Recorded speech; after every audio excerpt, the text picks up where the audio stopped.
Գյորջյան Կասկադ 60 ամիս փուլային վճարում բազմաթիվ առավելություններ։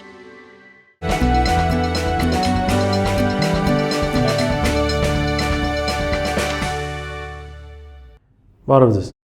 Բաստ-ինֆոյի եթերում շարունակում ենք հետևել միջազգային իրադրությանը։ Մեծ Բրիտանիան Միացյալ Նահանգներից հետո հանում է զենքի վաճառքի արգելքը Հայաստանի եւ Ադրբեջանի համար։ Դա նշանակում է, որ տեսականորեն Հայաստան եւ Ադրբեջանը կարող են այսօր գնել բրիտանական զենք։ Իհարկե սա առաջին հերթին պետք է Ադրբեջանին եւ Ալիևին։ Քանզի Հայաստանը երբեք Մեծ Բրիտանիան չի համարել զենքի ձեռքբերման աղբյուր, քանզի երկու տարբերություն եւ երկու պատճառ կա։ Առաջինը Մեծ Բրիտանիայի գնված զենքը տեխնիկական առումով տարբերվում է այն հիմնական զինատեսակներից, որ ունի Հայաստան իր զինանոցում, եւ երկրորդը Մեծ Բրիտանիայից գնված զենքը բավականին թանկ է եւ շահագործման համար եւ կիրառման համար։ Դրա համար էլ Հայաստանը միշտ դիտարկել է զենքի ձեռքբերման այլ աղբյուրներ։ Բայց Ալիևի համար սա կարևոր իրադարձություն է։ Բայց այստեղ մեկ այլ հարց է առաջանում։ Իսկ եթե խաղաղության օրակարգը անընդհատ թմկահարվում, եթե Միացյալ Նահանգների նախագահը Եգիպտոսում հայտարարում է, որ ինքը կարողացավ շատ արագ կարգավորել կոնֆլիկտը 1 ժամում, ինչպես ինքն է նշում, որ տևում էր 31 տարի, ապա ինչու է զենքի արգելքը հանվում։ Եթե խոսում ենք խաղաղության օրակարգից, ինչու է Ադրբեջանը զինվում, ինչու է Ադրբեջանը անընդհատ ավելացնում իր ռազմական բյուջեն։ Իսկ միգուցե դրա համար էր Ալիևը ամեն ինչ անում, որպեսզի ԵԱՀԿ Մինսկի խումբը եւս լուծարվի։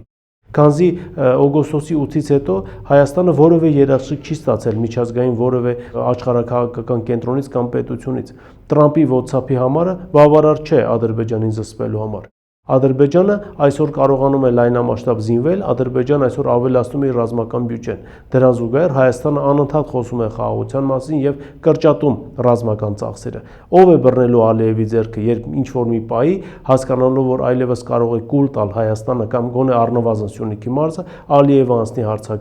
անցնի հարձակման զինված արդեն ամերիկյան եւ բրիտանական տեխնիկայով եւս։ Ինչու եմ ասում եւս, քանի որ Ադրբեջանը դրան զուգահեռ շարունակում է ձեռք բերել զենք առաջին հերթին իհարկե Իսրայելից։ Իսկ Իսրայելը Միացյալ Նահանգների դաշնակիցն է։ Իսրայելը Մեծ Բրիտանիայի դաշնակիցն է։ Հետևաբար այս պետությունները որևէ պատճառ չունեն Ալիևի ձեռքը բռնելու համար։ Ավելին, եւ Միացյալ Նահանգները եւ Մեծ Բրիտանիան Ադրբեջանում ունեն շատ խոշոր նավթային շահեր, որոնք բնականաբար չեն ստորադասվելու Հայաստանի դեմ ռազմական գործողությունների պարագայում եւ նրանք չեն քննադատելու Ալիևին ռազմական ագրեսիայի համար։ Այս մասին կարծես թե հայկական կողմը չի մտածել կամ միգուցե միամտաբար ընկել է Ալիևի կողմից դարած թակարդը։ Բայց այն առումով է ընկել, որ Հայաստանն էլ Ադրբեջանի հետ միասին համաձայնվել է ԵԱՀԿ Մինսկի խումբը լուծարել։ ԵԱՀԿ Մինսկի խումբը կլուծարվի դեկտեմբերի 1-ին, այդ մասին նաև հայտարարեց ԵԱՀԿ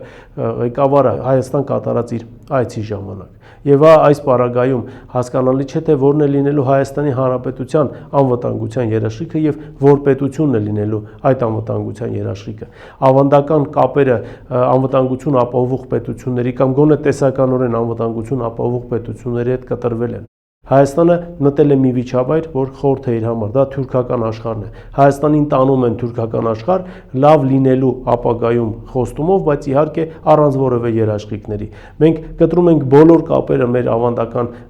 բարեկամների հետ եւ դաշնակիցների հետ, դրա դիմաց ըստ էության չստանալով ոչինչ։ Եվ կարծում եմ Մեծ Բրիտանիայից հետո շատ այլ պետություններ եւս հայտարարել են էմբարգոն հանելու մասին։ Լայն հնարավորություններ եւ քարտ բլանշ տալով Ադրբեջանի ղեկավարին անընդհատ զինվել եւ սպասել անհրաժեշտ պահի։ Իսկ անհրաժեշտ պահը կարող է լինել օրինակ Իրանի դեմ ռազմական գործողությունները։ Անհրաժեշտ պահը Ալիևի համար կարող է դիտվել օրինակ օգոստոսի 8-ի պայմանագրի ինչ որ կետ Հայաստանի կողմից չկատարելը։ Արդեն Հայաստանի արտգործնախարարը հայտարարում է, որ իրենց օրակարգում չկա սահմանադրության փոփոխության հարց։ Սա Ադրբեջանը անշուշտ օգտագործելու է, քանզի Ադրբեջանի արտգործնախարարը մի քանի օր առաջ էր ընդհանրապես նշում, որ իրենք սպասում են, որ Հայաստանը պետք է սահմանադրական փոփոխություններ կատարի, քանի որ այդպես է խոստացել նաև Հայաստանի վարչապետը։ Հիմա ստացվում է, Հայաստանի վարչապետն ասում է, որ սահմանադրության փոփոխություն պետք է լինի, Հայաստանի արտաքին գործերի նախարարն ասում է, իրենց օրակարգում չկա սահմանադրության փոփոխությունը։ Ստացվում է երկընտրանք եւ ստացվում է ըստ էության երկիմաստ մեկնաբանություն օգոստոսի 8-ի պայմանագրի։ Սա բնականաբար Ալիևի համար հիանալի հնարավորություն է, քանզի օգոստոսի 8-ին նշված է նաև այդ պայմանագրում, որ կողմերից մեկը չկատարելու դեպքում իր պարտավորությունները մյուս կողմը դուրս է գալիս այդ պայմանագրից։ Այսինքն այստեղ անգամ Տրամպի WhatsApp-ի համարն է դառնում անիմաստ եւ միջազգային հանրության աչքին Ալիևն ըստ էության ունենալու է ռազմական գործողություններ սկսելու լեգիտիմ իրավունք։ Սա է մեծագույն սպառնալիքը, որ այսօր կախված է Հայաստանի Հանրապետության գլխին, բայց դեռ մենք շարունակում ենք հավատալ Տրամպի խոստումներին, դեռ մենք շարունակում ենք հավատալ, որ Տրամպը հրաշք գործեց 1 ժամում ընդամենը ավարտելով 31-ամյա կոնֆլիկտը, եւ մենք ոչինչ չենք ասում, երբ Տրամպը եւ նրա դաշնակիցները ըստ էության Հայաստանի անգամ անունը մոռանալով եւ չհիշելով շարունակում են բարբաջել այն մասին, թե իրենք կարողացել են Հարավային Կովկասում երկարատև եւ հավերժ խաղաղություն հաստատել։ Ինչևէ, սպասենք տեսնենք, թե իրադարձությունները այս ուղղությամբ ինչպես են զարգանալու։ Մյուս թեման, որին ցանկանում եմ անդրադառնալ, ըստ էության կապ ունի առաջին թեմայի։ Դուշանբեում Ռուսաստանի եւ Ադրբեջանի ղեկավարների հանդիպումից հետո սկիզբ դրվեց մի տնտեսական ծրագրի, որը ըստ էության Տրամպի մայրուղու այլընտրանքն է միջազգային հանրության համար։ Խոսքը այսպես կոչված Արազի միջանցքի մասին է, որը Նախիջևանը Իրանի տարածքով կապելու է Ադրբեջանին, այնտեղից էլ գնալու է Ռուսաստան։ Սա մեծ տնտեսական ծրագիր է, որը կարող է ապահովել մոտավորապես 17 միլիոն տոննա բեռի անցունակություն 1 տարվա ընթացքում։ Սա ակնհայտորեն բավականին մրցակից է լինելու Տրամպի ուղու նկատմամբ, իսկ սա արդեն նշանակում է, որ եթե Իրանը մասնակցում է այդ ծրագրին, Ադրբեջանը Ռուսաստանն էլ մասնակցում են այդ ծրագրին, բնականաբար նրանց հետաքրքրությունը Տրամպի մայրուղու նկատմամբ կտրուկ ընկնելու է։ Տրամպի մայրուղին ըստ էության Ադրբեջանի համար դառնալու է ներքին բակ, ուղղակի Նախիջևանի հետ կապ պահելու կամ Նախիջևանի հետ այլընտրանքային կապ ունենալու համար, բայց խոսել, որ դա կարող է լինել տնտեսական ծրագիր կամ վերածվել տնտեսական ծրագրի, ցավոք արդեն չեն կարող, քանի որ դրա շանսերը գնալով պակասում են։ Արազի միջանցքը եւս մեկ առավելություն ունի։ Մենք այդպես էլ չկարողացանք Մեղրու ազատտնտեսական գոտին գործարկել, որը հիանալի հնարավորություն էր մեզ համար եւ կարող էր գրավիչ լինել միջազգային ներդրողների համար։ Սրանով զարգանալու էր անշուշտ նաեւ Սյունիք, բայց Ադրբեջանը կարողացավ Իրանի տարածքում ազատ տնտեսական գոտին ստեղծել կամ հսկայական ներդրումներ կատարել այդ գոտում եւ հիմա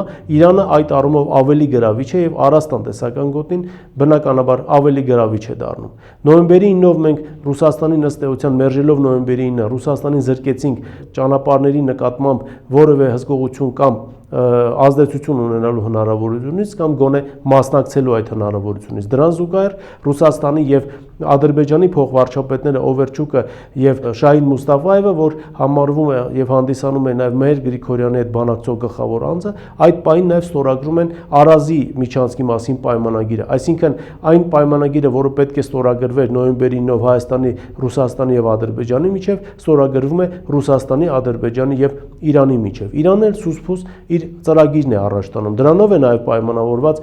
Իրանի նախագահ Փեզեշքյանի այդ անհոգ վերաբերմունքը Զանգեզուրի միջանցքի եւ Տրամպի մայրուղու հետ կապված։ Դրա համար էր Փեզեշքյանը իրանական լրատվամիջոցներին Հայաստան կատարած այցից առաջ տալիս հարցազրույց եւ խորհուրդ տալիս անհոգ լինել եւ այդքան լուրջ չվերաբերվել Իրանի հյուսիս-արևմուտքում տեղի ունեցող չնչին իրադարձություններին։ Չնչին իրադարձությունների ձևակերպումը պատկանում է հենց Իրանի նախագահ Փեզեշքյանին։ Ինչևէ, սպասենք տեսնենք, թե իրադարձությունները ինչպես են զարգանում, բայց ըստ էության Ադրբեջանը այս անգամ էլ կարողացավ խորամանկել մեզ։ Մեր միջոցով ստանալով այն, ինչ ինքը ցանկանում է, մեր միջոցով Միացյալ Նահանգներում կորզելով պայմանագիր եւ կորզելով ստորագրություն, մեր միջոցով հասնելով նրան, որ 907-րդ ուղումը հանվեց Տրամպի կողմից զենքի էմբարգոն Ադրբեջանին, սահմանված դեռևս հեռավոր 92 թվականին, դրա դիմաց խոստացան խոշորամասշտաբ ներդրումներ Զանգեզուրի զարգացման հետ կապված, բայց Տրամպն էլ նաև նշեց, որ Տրամպի մայրուղին պարտադիր չէ, որ շահագործվի ամերիկացիների կողմից, դա շատ հանգիստ կարող է շահագործվել նաև երրորդ պետության կողմից։ Բնականաբար երրորդ պետությունը չի լինելու Աֆրիկայից կամ Եվրոպական միությունից, երրորդ պետությունը բնականաբար լինելու է Թուրքիան։ Այսինքն ստացվում է, որ Տրամպի միջոցով Ալիևը կարողացավ այնպես անել, որ Տրամպի մայրուղին միայն անունով է կոչվելու Տրամպի, այն վերածվելու է ըստ էության ներթուրքական մայրուղու, որից օգտվելու են բացարձակապես Ադրբեջանը եւ Թուրքիան, ըստ էության ոչինչ չտալով Հայաստանին, բայց միաժամանակ բավականին լուրջ սպառնալիք դառնալով Հայաստանի անվտանգության համար։ Ինչևէ, սպասենք տեսնենք, թե այս ուղղությամբ իրադարձությունները ինչպես են զարգանալու։ Եվ վերջին թեման, որին ցանկանում եմ անդրադառնալ, Միացյալ Նահանգներ Չինաստան տնտեսական պատերազմին է վերաբերվում։ Տրամպը ընդունում է որոշում, որով 100%-անոց մաքսատուրք է սահմանվում չինական ապրանքների վրա, եւ դրան ի պատասխան չինական կառավարությունը բավականին լուրջ որոշում է կայացում, որը ուղիղ կերպով հարվածելու է Միացյալ Նահանգների տնտեսության առաջատար ճյուղին՝ բարձր տեխնոլոգիաներին։